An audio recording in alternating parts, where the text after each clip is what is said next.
আসসালামু আলাইকুম বন্ধুরা, কেমন আছেন? আজকে আপনাদের দেখাবো কিভাবে বোতল দিয়ে গড়াই নদী থেকে মাছ ধরা হয়। তো আমাদের আগে থেকে কিন্তু বোতলের পেট ছোট্ট করে কেটে নিতে হবে। আর যার মধ্যে দেখছেন এটা গমের ময়দা সুন্দর করে লাগাইয়ে পানির মধ্যে সুন্দর করে বোতলটা বসায় রাখতে হবে। বোতল বসানোর 2 থেকে 3 মিনিট পরে বোতলটা তুলতে হবে। আর তোলার পরে দেখতে পাচ্ছেন এই যে অনেকগুলা মাছ কিন্তু বোতলের মধ্যে আটকা পড়ছে। আর এই যে দেখতে পাচ্ছেন অনেকগুলা মাছ।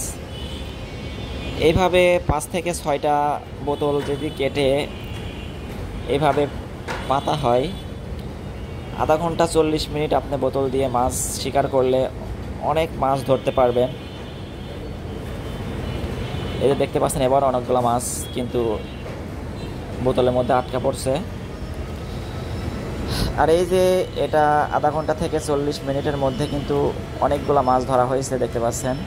আর ওই মাছগুলো এখন পাত্র থেকে ঢালা হচ্ছে। অনেকগুলো মাছ কিন্তু হয়েছে দেখতে পাচ্ছেন। এই মাছগুলা ধরতে সর্বোচ্চ আধা ঘন্টা থেকে 40 মিনিট সময় লাগছে।